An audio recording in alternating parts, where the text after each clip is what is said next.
Three quick questions for you, John. First of all, could you let us know a little bit about how your life was before you met Christ? Well, number one, I've known Christ all my life, but I was never close for many, many years. I would go to church, but I would sin quite deeply, and then hit the confessional and go to communion, and the normal Catholic routine, I guess. And I don't know, I guess I was in my mid-30s. And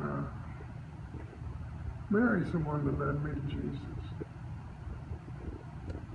She's the one. I started saying the rosary once a week, twice a week, and every day. And then that led me to Mass.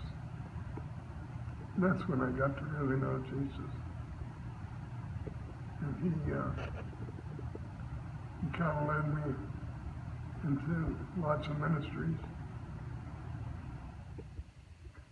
lots of things that I love to do.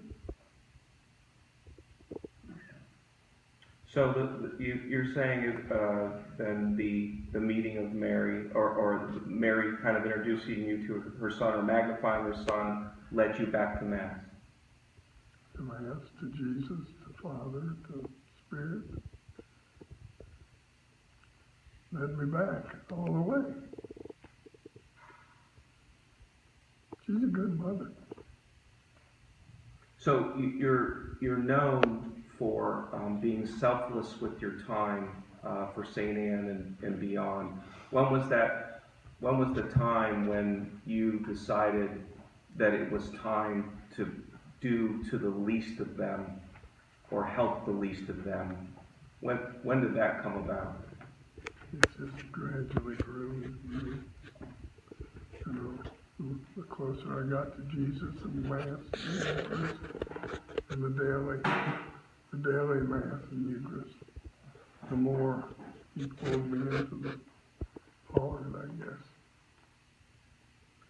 And I guess last thing, and then actually I wouldn't mind recording another question, and then we'll open up to even record the questions and answers. We're going another route. How did the Rosary get on your radar in the first place? Someone had to teach it to you and tell you about it.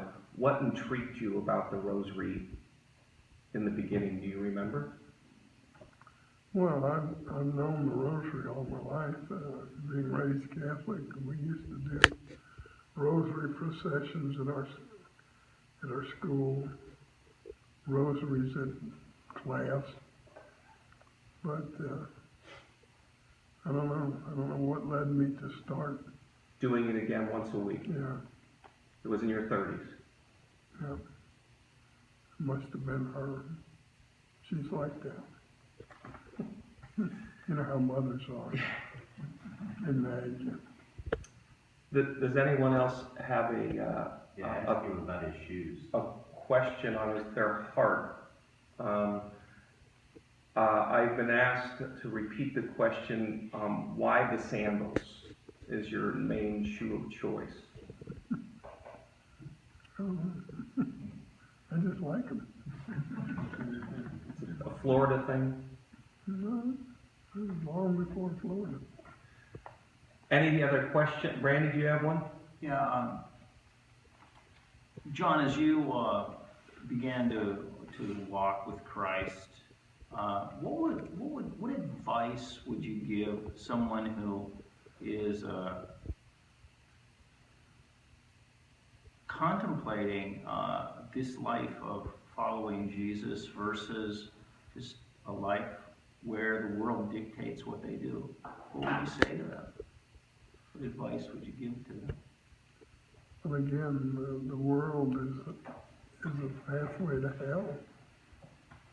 And that, if you're dedicated to the things of this world, the money, the big cars, you're leading yourself on the road to And the more you get away from that, the more you lean toward Jesus and his Father, the more the better chance you got of making that narrow path. You've got, there's some things that you invest your most time in. I'd like you to speak of what it means to you, to why anyone should consider St. Vincent de Paul. I'd like maybe to speak for a second of why anyone should consider taking their time to be a PRE teacher. Anything like any of the things, ministries that are close to your heart, and why you advise someone to take time out of their life to go do what you do, or tell us why you do what you do. Well, PRE was a biggie. I've been teaching PRE for 35, 40 years, since Shreveport, Louisiana. And when you teach, you learn more than you teach, because you do the study, the work, the background to know what you're going to tell everybody. And I learned more about my faith teaching PRE than any other source I've had. The St. Vincent de Paul, it's just sharing your life with others. And that's what God asks us to do, to give, to share, to love others. For someone that doesn't know St. Vincent de Paul at all, what is that called? And give me just an average. Give me one of your closest moments and who you serve for St. Vincent de Paul, or something as we wrap up. That's a toughie. There's lots of folks that we serve. And I really, George and Amy Moore, they're the ones that are face to face with the people. I just ran the organization. I saw some of them, but not a whole lot. But some of these people, of course, there's the con artists, but there's a lot of people in serious need out there. I've been told that's being able to serve St. Vincent de Paul as a way to be with Christ. And the closest way to get to Christ is to be around the people that are in need. When you serve them, is that the closeness you felt? Pretty much, yeah. Okay. Randy, last question? Just one, if I could. We talk about the Christian walk as being something that separates us from the world. Define the element of joy in your walk with Christ. Share that with us, if you would. Element of joy. That's a good question. I don't know, I've never thought of it. It's there. It's a lot more than what I remembered before in my sinful ways. You just, I don't know. You don't think about the worldly things. You think about Jesus and the cross, who died on that cross for us. I mean, that's not joy, but it is joy.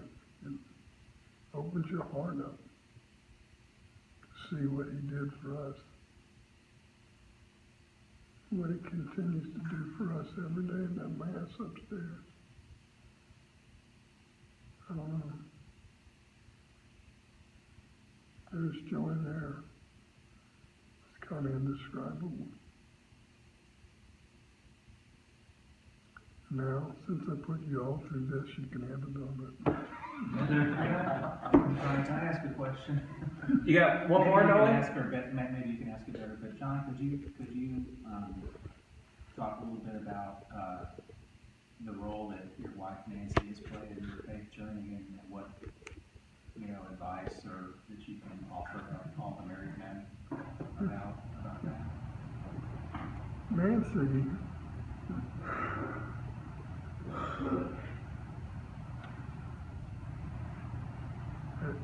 you gotta cut this out. You don't want to answer that on film? No. Okay. We're going to discuss Nancy off camera. Thank you, John. All right.